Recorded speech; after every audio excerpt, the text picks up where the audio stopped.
My name is Jonathan Courtney from Aj&Smart, and welcome to the Sunday Slap. I'm here with Kitt Proudfoot from Aj&Smart. I'm on his left. And together, we're going to be going through the most interesting innovation, product, cool tech stuff, links of the week, and we're going to be rating them in slaps. Kind of on a scale of 1, we'll figure out the scale while we're doing it. We'll improvise the scale, so don't worry about the scale, okay? First news story of the week, and I think this is going to blow your mind, is that Gmail is getting a full redesign. What's going to happen to my emails? Your emails are still going to be there. As you can see here, it basically looks the exact same. The cool thing is here, you know when you're in Gmail and you're just like trying to open up your calendar and you have to go into Gmail and then you have to click that weird thing and then you have to go into the calendar. In the new Gmail, it just like pops out on the side like that. Oh, finally. Yeah. it's about bloody time. Yeah. Here's some screenshots. They were all leaked as well, so this is not official. Leaks are better than real news. This is actually way better than real news. It's going to be launching on Google I/O. You're going to have to tell me what that means. You don't know what Google I/O is? That's great. Okay, so maybe we should explain the concept here. This is a good time. This is a good time to explain the concept. The concept of the Sunday Slap is that every Sunday, a person who is a nerd like me is going to bring some links and interesting news stories from the internet, and we're always going to have a person who's a normal person like Kitt standing here reacting to the news stories. And so you can see here that it's actually like May 8th and 10th. That's when Google I/O is going to be, and Google I/O is when Google kind of like announces all its stuff. One of the rumors is that they're going to be releasing Material Design 2. Right. And Material Design was like the original big design system for Google, which was released like 5 years ago, and it completely changed the game for Google. Like they were always kind of behind in like design. They were never seen as a company that was really amazing at design.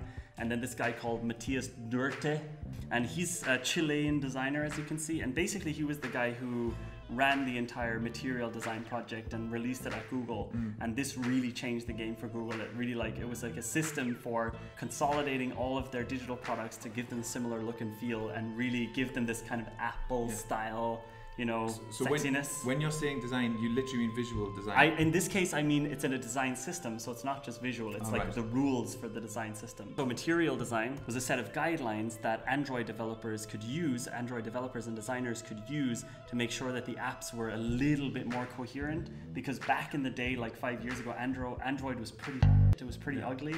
And now today, when you look at Android, it's only kind of. And the Gmail redesign, to come back to that, is a hint that they're going to be going in a new direction, and this is a kind of new look and feel for them. It's a bit more rounded. It's got like it's actually similar to Apple's new look. How many slaps are we going to give the Gmail redesign? Just the sheer redesign. Oh, I know Tom Warren.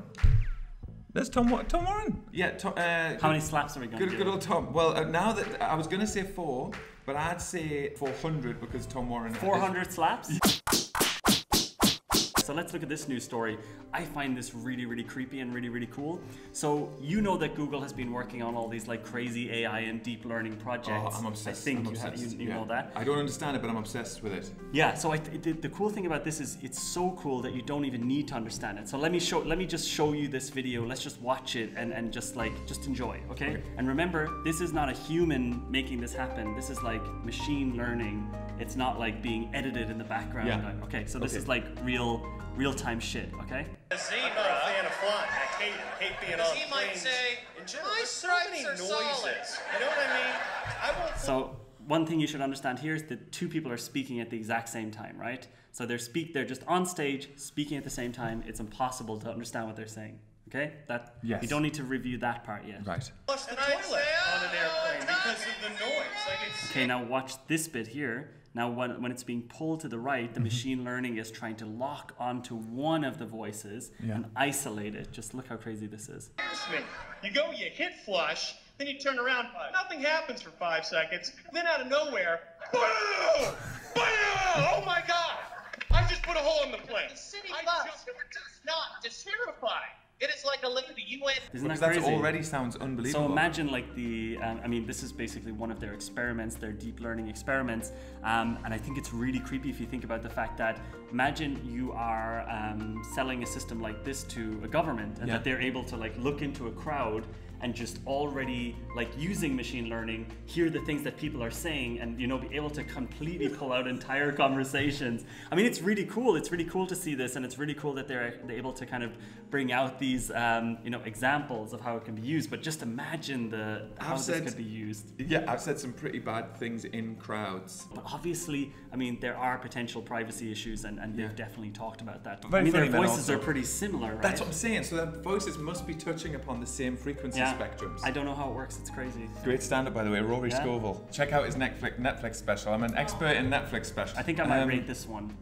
I think this gets 14 slaps for me. I think, to be honest, 14 sounds about right to me. Yeah. Okay. Will we slap this one out? Okay, let's move on. And keeping with the theme of AI, with the theme of AI. Let's have a look at. Let's stay on theme. Yeah, let's stay on theme. So the Tesla Model 3. Have you heard about the Tesla Model 3? It's like the Tesla's first mainstream car. I've heard of something. Yeah. So this is a really big deal because it's Tesla's first mainstream car that normal people like you, but also people like me can buy. Well, actually, it's still too expensive, I think. What's actually after happening is that the Tesla Model 3, they've had to stop production, and they're way behind.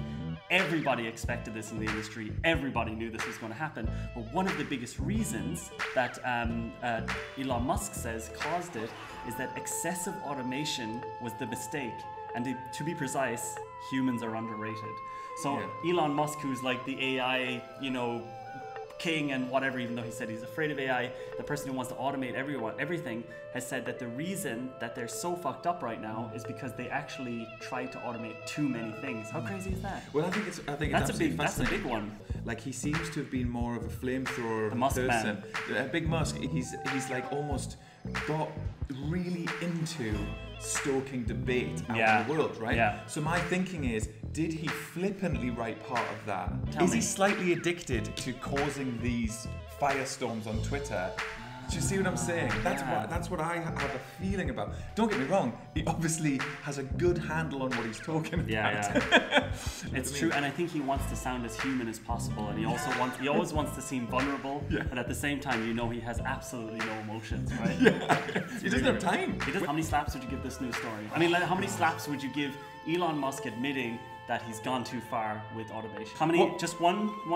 I honestly just like, good job, son. Good job, son. Good job, son. Okay, he's just getting one slap. But it's 1 out of 1. It's 1 out of 1. It's not like 1 out of... Yeah, well, it's the singularity, so... I'm just going to ask you, I'm not even going to open up a news story. We know the news story. What are we thinking? What do you think about the whole Facebook scandal this week? Well, last week and the week before? Like, are people just picking on the Zuckstein a little bit too much? Well, to be honest, on a personal level, right? Yeah. It's like, you know, you want to be his mate, you want to give him a hug and say, do you know what, let's just go out for a drink. Yeah, but on the other side, it's like, with great power comes great responsibility, as Spider-Man's foster dad I think said. Spider-Man's uncle said it. Was it his uncle? Yeah, I think so. You're so right, you're so right. Because with great power comes great responsibility. I want to know what you think about this whole situation. I think it's popular to hate Mark Zuckerberg. I think it's super popular to hate all of the Silicon Valley elite because it's like, you know, it's more fun to hate people so you feel better about yourself. Do you know what I mean? Yeah. I feel like it's all being blown ridiculously out of proportion just because, of course, this is the richest, most powerful person on earth. I don't think what the company is doing is like right necessarily, and I think it's great that he's been put in front of Congress and that they're actually being held accountable for all the crazy shit that's going on with the data privacy. But at the same time, I mean, it's just fun to mock this guy. Because he also he has this kind of robotic vibe, and you know, it's just that there are so many good memes as well about Zuck. It's like ridiculous, but like, look at this. I mean, that's a face. And do you know what? The main thing I noticed through the little bits of Congress stuff that I took. Oh god. This is so good though. Do you know what it reminded me of? Tony Blair, the British Prime Minister, some time ago. For anyone that doesn't know that, I'm also an expert in that one fact. You could tell when he'd learned a new public speaking hand gesture. Okay. Do you know what I'm saying? Yeah, like... And it was that... When you've... He had a session where he was getting told this gesture, right? And it felt like these are the 10 things that are going to make you seem like a person. A human. When you're the center of the world's attention. Don't blink with two eyes at the same time, do it like this. Yeah. He did a good job though. I mean, in front of Congress, I don't think he lost his shit. And he's actually, what I noticed is that in older videos, let me just like show you. Have you seen how much he used to sweat in videos? Do you feel like it's a backlash, or do you feel like you're violating people's privacy? Do you feel like you're adequately portrayed as a... Because I want to wonder about the person who... Look how wet he is. Oh. Now he's handling it in a dry way. How many dry slaps are we going to give Zuck? To be fair, right, after what he's been through last week, he doesn't need another slap. I'd slap on the shoulder. Like yes. A friendly one. I would give him, but I'd give him, like you just did to me, like two. Like a big one and like a second. Exactly, yeah. Okay, yeah. I think that's enough stories for this week's Sunday Slap. Thanks so much if you've watched this. If you didn't watch this, then no thank you to you. Yeah. Do give us a like and a subscribe if you enjoyed it. This is a total experiment for us. We hope it's like an entertaining way to catch up on some interesting tech stories. Did you enjoy it? Well, yeah, it was a fun and entertaining slap our way out for me to, some tech stories. Bye. Sunday Slap.